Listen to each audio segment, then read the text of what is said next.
Jesucristo vino y destruyó todos los fundamentos de la religión. Lo vuelvo a repetir. ¿Cómo es así? ¿Cómo puede decir eso? Así es. Sus peores enemigos eran los religiosos. La religión es una enfermedad purulenta, infecciosa, es una maldición, es realmente diabólica y te separa de Dios. Mira lo que estoy diciendo. Tendrá que poder sustentarlo este señor. Claro que puedo sustentarlo, tengo la escritura. Aleluya. La religión es un conjunto de normas y rituales que tienen por propósito relacionarse con Dios. Eso dice la Real Academia Española. Pero definitivamente la religión no es el camino al Padre. El Padre quiere sostener una relación, no una religión con nosotros. Y esta es la gran diferencia. La religión es un conjunto de normas y preceptos. Amén. Hemos visto y hemos estado destruyendo cada fundamento de la religión. El primero fue no más condenación. ¿Se recuerdan?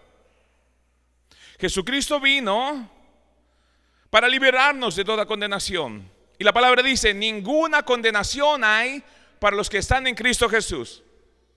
¿Cómo es que te maneja la religión? Con condena. Te condena la religión. Con castigo, con juicio, con temor. El día de hoy vamos a ver no más temor. Amén. ¿Por qué no más temor? Porque el temor es el instrumento del diablo.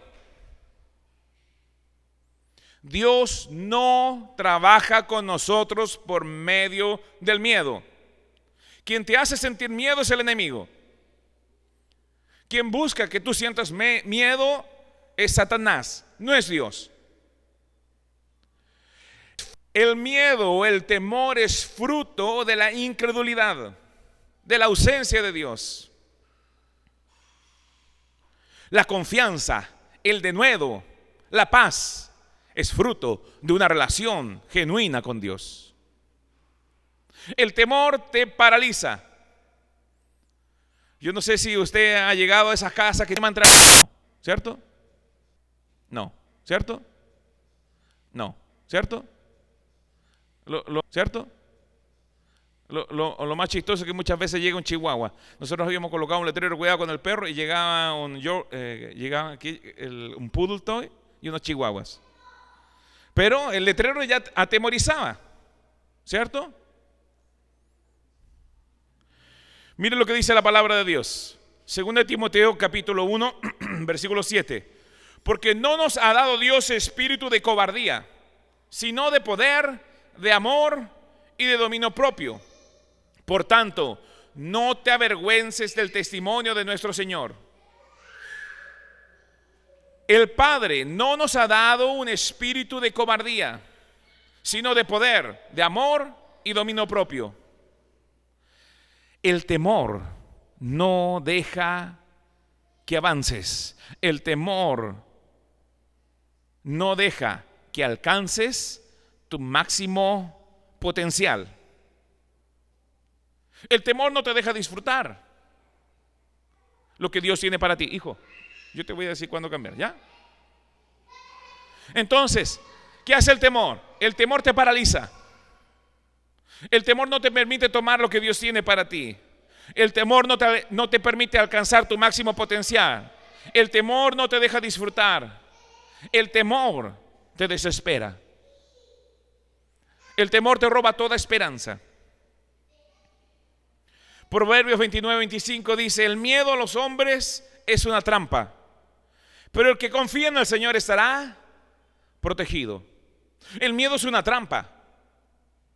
¿Cuántas cosas Dios ha querido que tú tomes, pero por miedo no lo has hecho?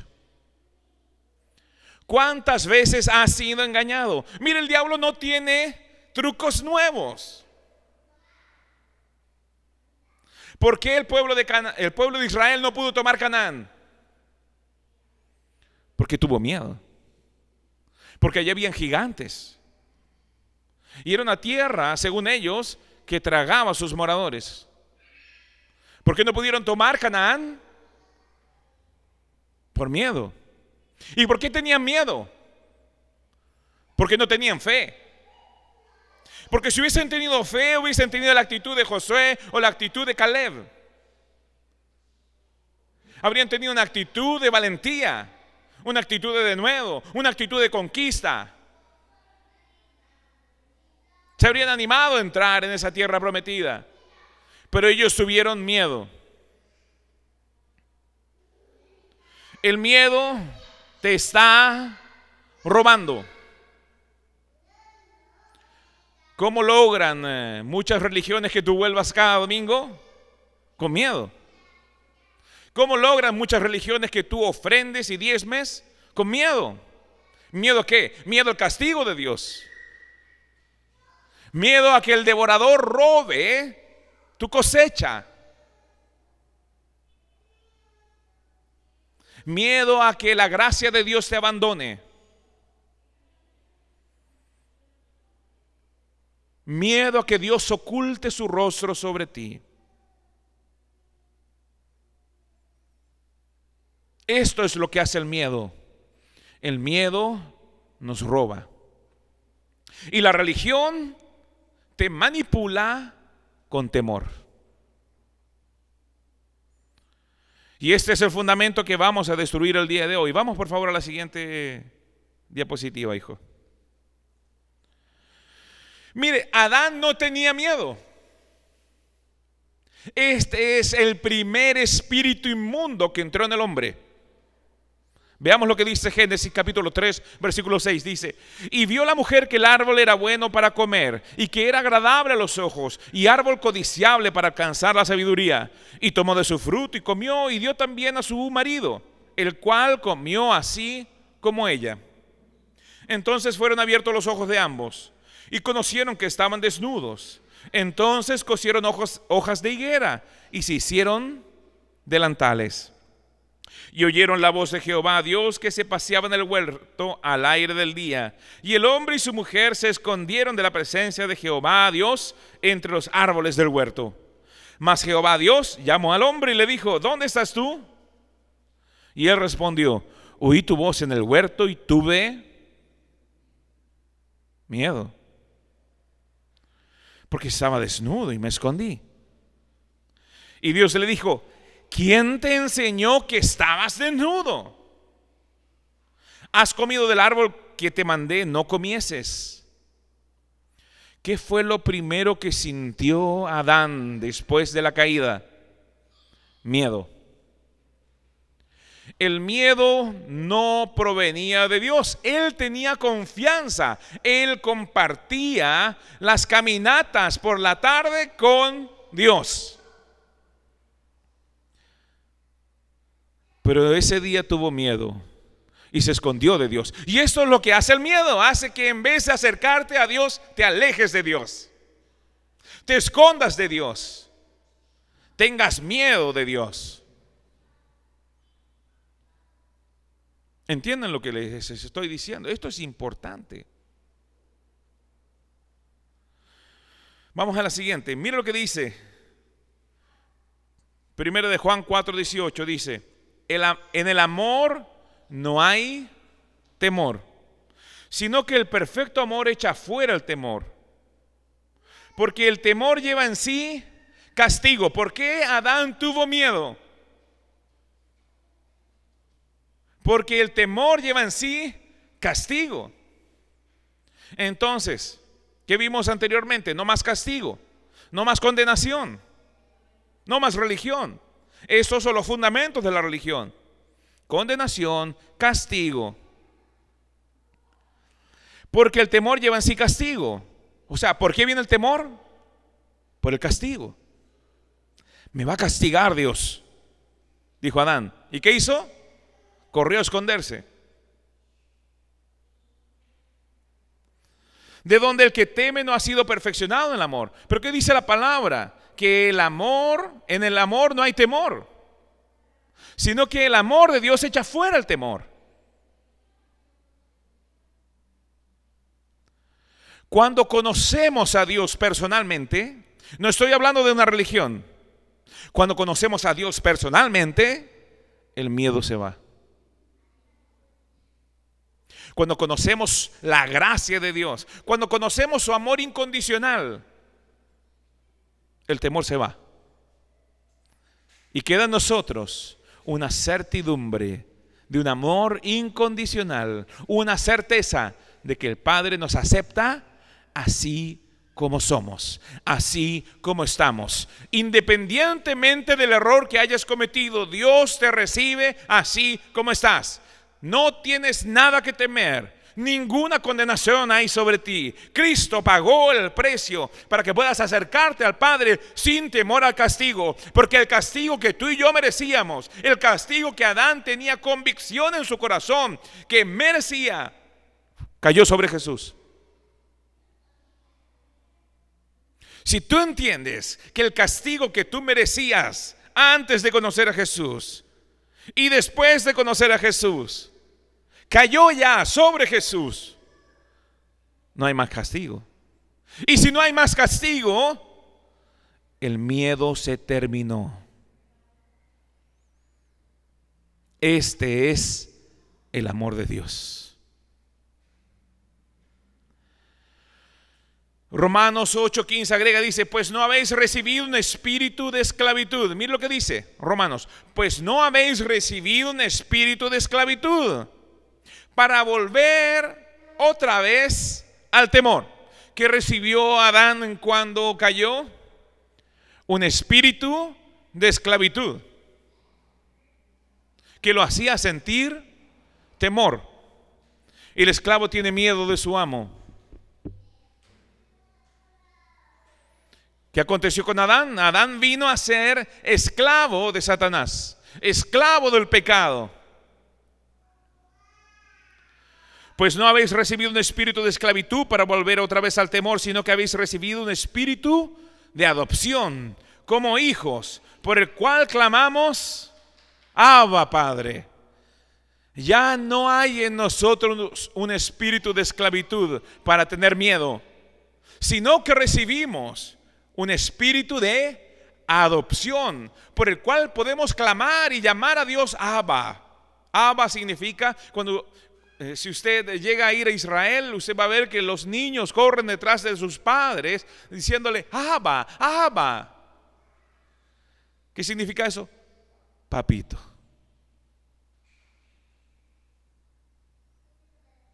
Y esto es lo que a mí me impactó mucho en una oportunidad, en una reunión de eclesiástica, en una iglesia muy religiosa a la cual yo pertenecía. Se paró una mujer invitada que venía del sur de Chile y le pidieron, hermana, ¿puede usted hacer la oración?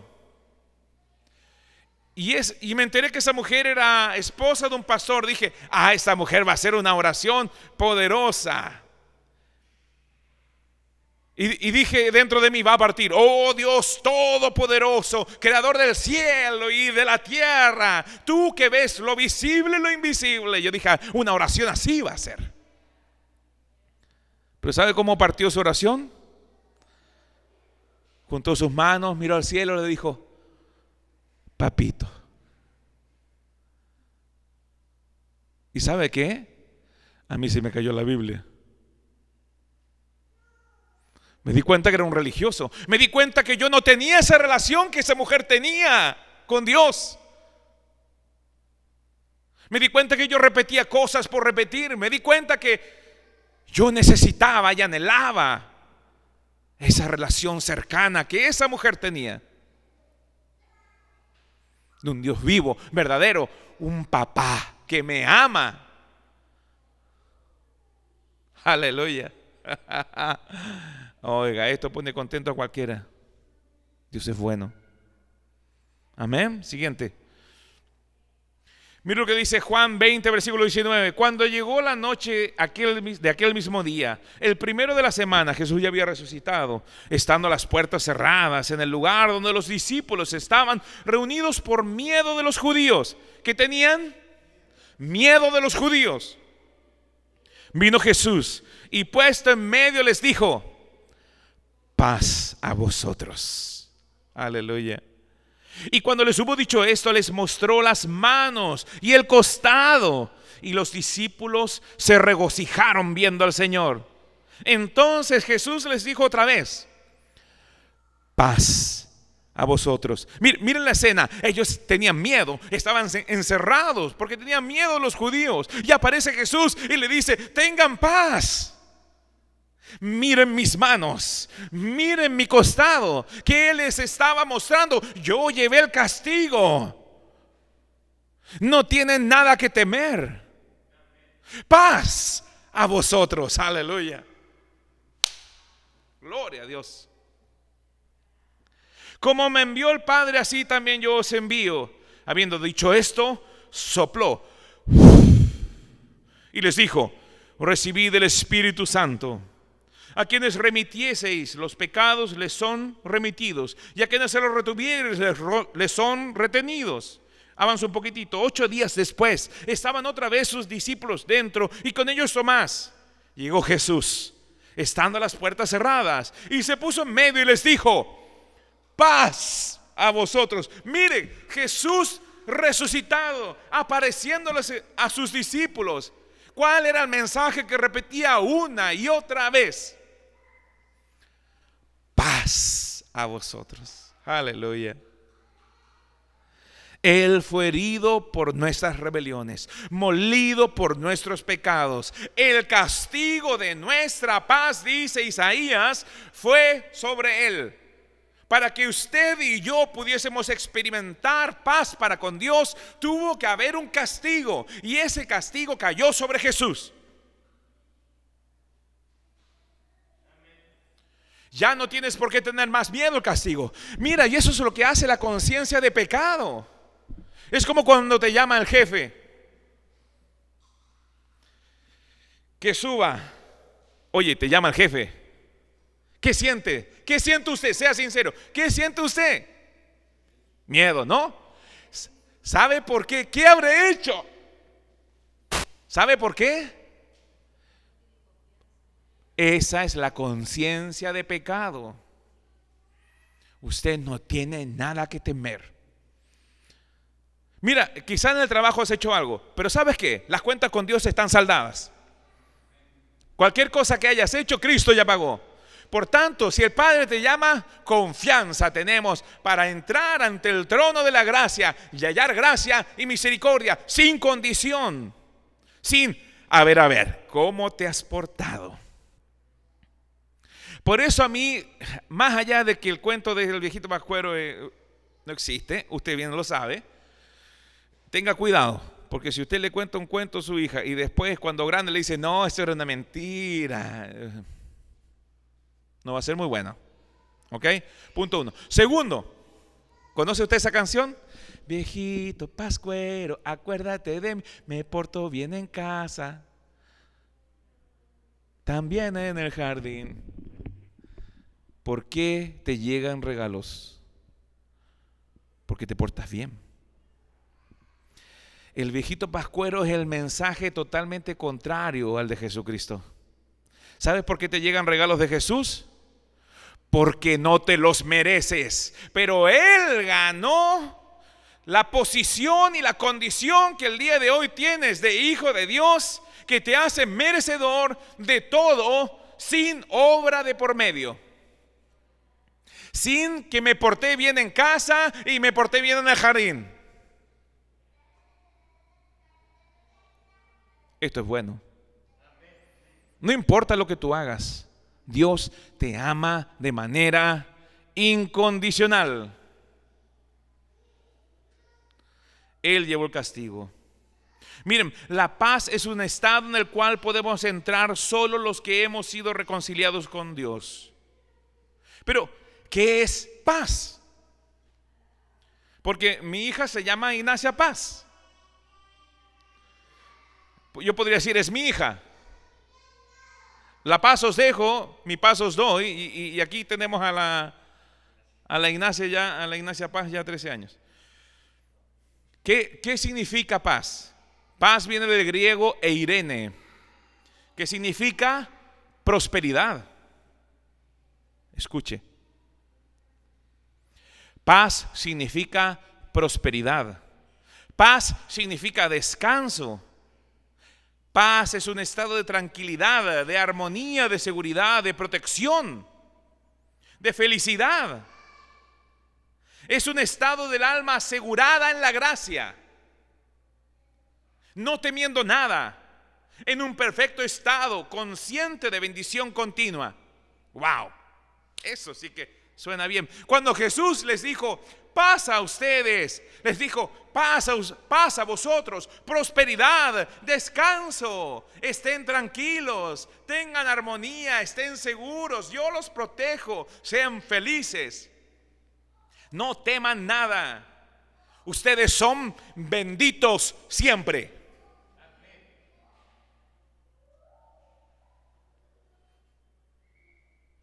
Aleluya. Benditos siempre. Benditos siempre. Lucas 2:14. Esto es lo que anunciaron los ángeles después que nació Jesús. Gloria a Dios en las alturas y en la tierra paz, buena voluntad para con los hombres. Previo a la venida de nuestro Señor Jesucristo, Dios estaba en guerra contra el pecado del hombre. Su ira lamentablemente alcanzaba a las personas. En ese entonces sí merecíamos castigo. Por eso Jesús tuvo que venir.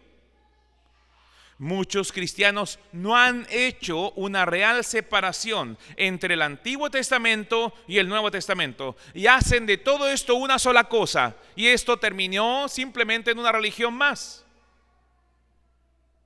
Jesucristo terminó con esa contienda. Muchos ven aún a Dios como enojado por sus pecados.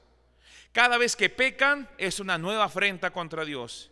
Y no comprenden que la guerra entre Dios y el hombre ha terminado. Si así lo quieres. ¿Se acuerda de John Lennon? War is over if you want it. La guerra terminó si tú quieres. Si quieres seguir en este estado de como que hay un conflicto con Dios, bueno, allá tú sigue tu religión.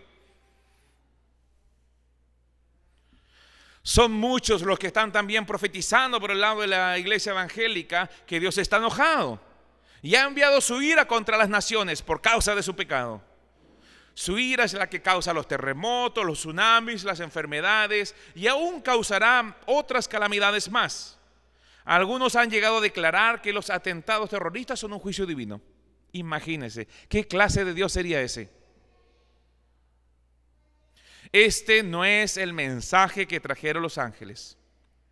Dios es justo y la justa paga del pecado es la muerte. Pero la dádiva de Dios es vida eterna en Cristo Jesús. Por eso vino el Rey de la Gloria a probar la muerte por nosotros, de manera tal que la muerte ya no nos pueda detener, de manera de destruir el que tenía el imperio de la muerte por su propia muerte. Si Cristo resucitó y ya no muere, nosotros tampoco probaremos la muerte, sino que tenemos la vida eterna, que tenemos la ley del Espíritu de vida en Cristo Jesús obrando en nosotros. Fuimos libres de la ley del pecado y de la muerte, por lo que ni la vida, ni la muerte, ni ángeles, ni principados, ni potestades, ni lo presente, ni lo futuro, ni lo alto, ni lo profundo, ninguna cosa creada nos puede separar del amor de Dios.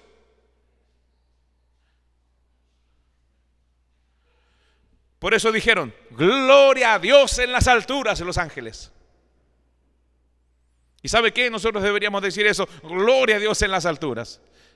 Y en la tierra paz a nosotros. Aleluya. Muchos creen, bueno, Dios vino a traer paz en la tierra. No, y esto no es así. Yo no vine a traer paz, sino que vine a traer espada. Entonces, ¿cómo es la cosa? ¿Cuál es la paz que Dios vino a traer? paz entre el hombre y Dios. Amén. Mire, vamos a la siguiente diapositiva. Romanos capítulo 5, versículo 1 dice: justificaos pues por la fe. Perdón, nuevamente, Romanos 5, versículo 1. Justificados pues por la fe, tenemos paz para con Dios por medio de nuestro Señor Jesucristo, por quien también tenemos entrada por la fe a esta gracia, en la cual estamos firmes y nos gloriamos en la esperanza de la gloria de Dios. Entonces pues, justificados, ¿qué significa eso? Declarados justos. Usted, por medio de la fe en Cristo Jesús, quien justifica, usted viene a ser justificado. La justicia de Jesús se te atribuye de manera gratuita. Esta es la gracia de Dios, es un regalo. Dios te regala la justicia de su Hijo. Si tú fueses tan puro como Jesús, si tú fueses tan justo como Jesús, ¿tendrías confianza delante del Padre? ¿Sí? Bueno, permíteme decirte que si crees en Jesucristo, eres tan justo como Él, eres tan puro como Él, eres tan santo como Él, porque así lo dice la Escritura. Esta es la dádiva, entiendan la gracia.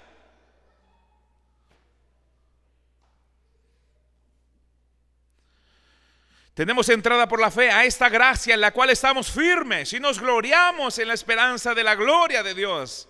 Por eso el apóstol escribía así: y nos gloriamos y estamos firmes en esta esperanza. Porque esto es tremendo, señores. La salvación, el mensaje de la salvación es tremenda. Viles pecadores, hechos santos, por gracia, de regalo. Aleluya. Es muy bueno. Este es el evangelio. Mire, Pablo lo que está diciendo es que la única manera de encontrar paz con Dios es siendo justificados. Todos los que predican que debes vivir santamente para ser aceptado por Dios no tienen paz realmente en sus corazones.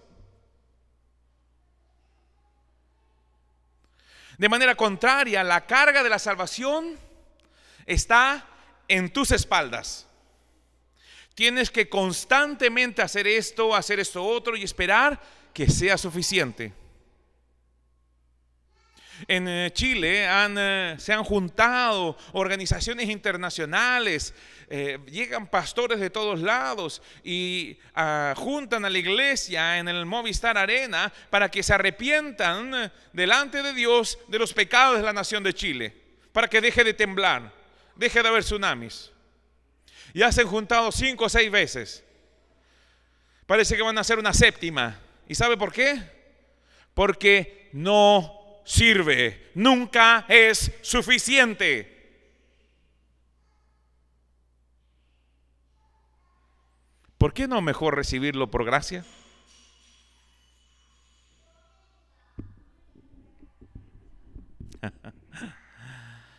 Mire lo que dice Mateo 11:25. En aquel tiempo, respondiendo Jesús, dijo: te alabo, Padre, Señor del cielo y de la tierra, porque escondiste estas cosas de los sabios y de los entendidos y las revelaste a los niños. Sí, Padre, porque así te agradó. Todas las cosas me fueron entregadas por mi Padre, y nadie conoce al Hijo sino el Padre, ni el Padre conoce a alguno sino el Hijo, y aquel a quien el Hijo lo quiera revelar.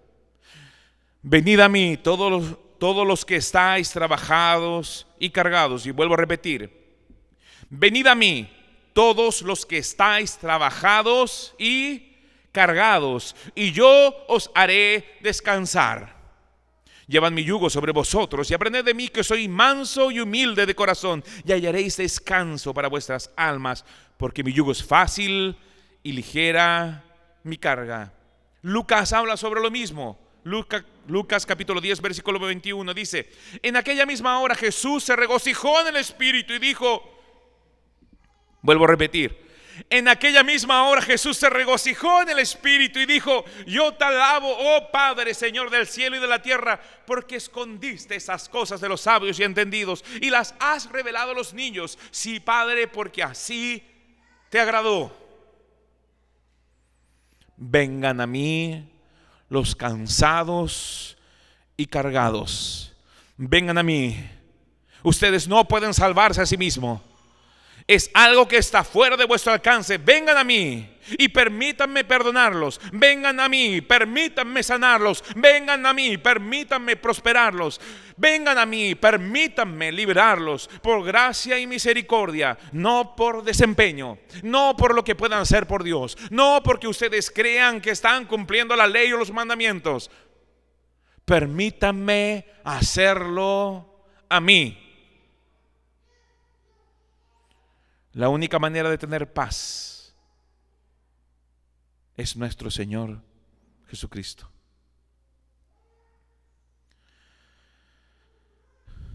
Volviendo a Romanos 5:1 dice: ¿por quién tenemos entrada? ¿Por quién tenemos, dice otra versión, acceso? Eso significa admisión. Es solo por fe que tenemos admisión a la gracia. ¿Pero fe en qué? No fe en nosotros mismos, sino fe en el Salvador, fe en la gracia, fe en el que justifica, fe en el Evangelio de la gracia. Ese es el único pago por la admisión. Es como cuando hay un incendio en un edificio y aparecen los bomberos y extienden esa gran sábana redonda que tiene un punto en el centro y te dicen: salta.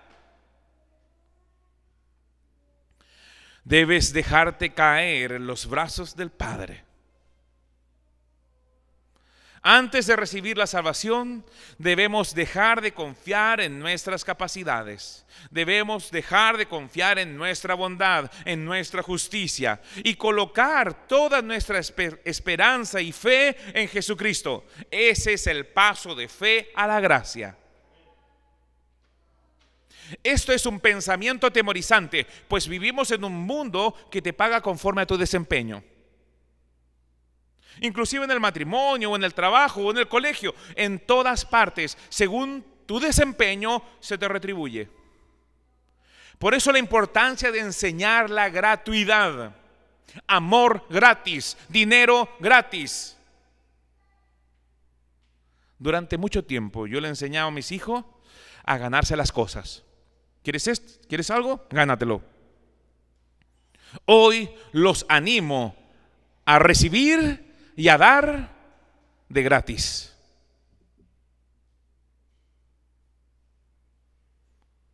Por eso que las historias de amor sin fin son tan apasionantes para el mundo, pues rompen los esquemas de retribución que los mantienen atados al desempeño, que los mantienen atrapados en un continuo tratar de agradar a los demás para ser evaluado bien, para ser aceptado, para ser retribuido.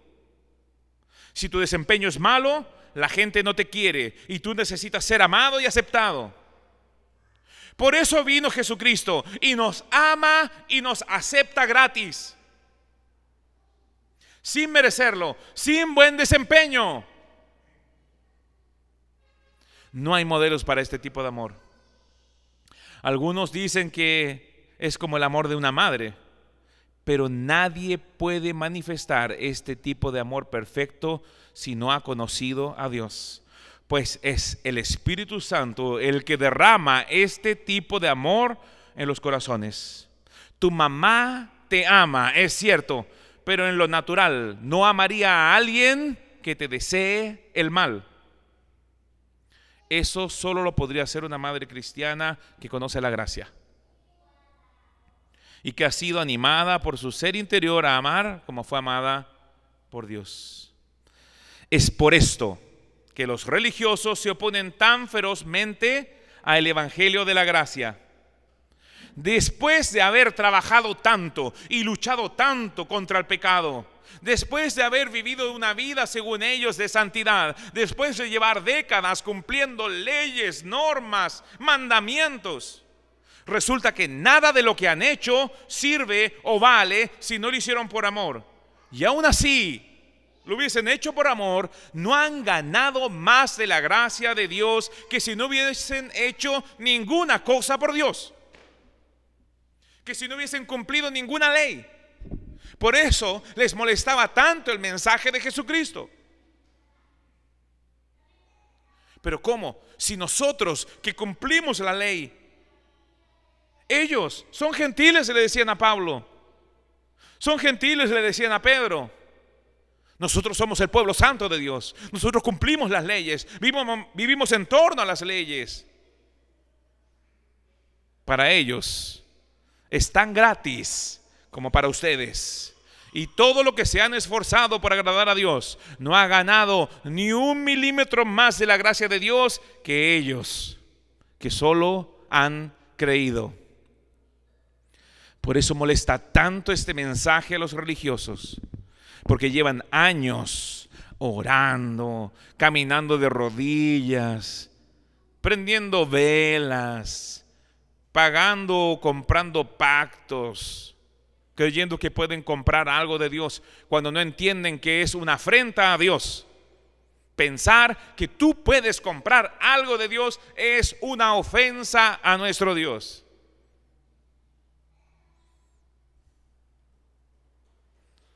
Por último, siguiente. Terminamos con las palabras de Pablo. Filipenses 4:4 dice: regocijaos en el Señor siempre. Otra vez lo diré: regocijaos. Vuestra bondad sea conocida de todos los hombres. El Señor está cerca. Por nada se afanen, antes bien en todo, mediante oración y súplica, con acción de gracias, sean dadas a conocer vuestras peticiones delante de Dios.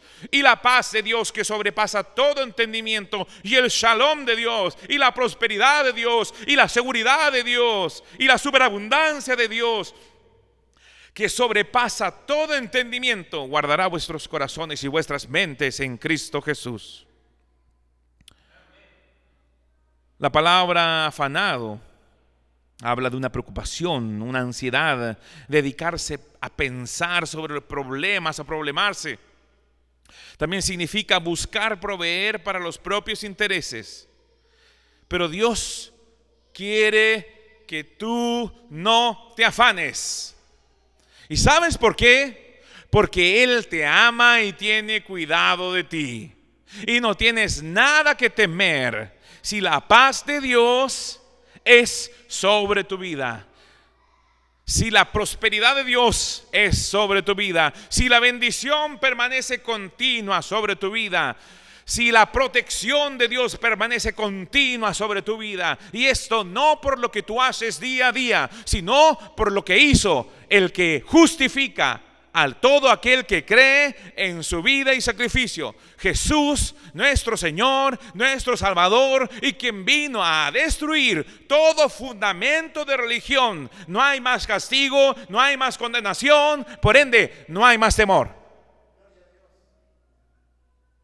Continuaremos destruyendo más fundamentos. No se pierdan el próximo domingo. Gracias, Señor.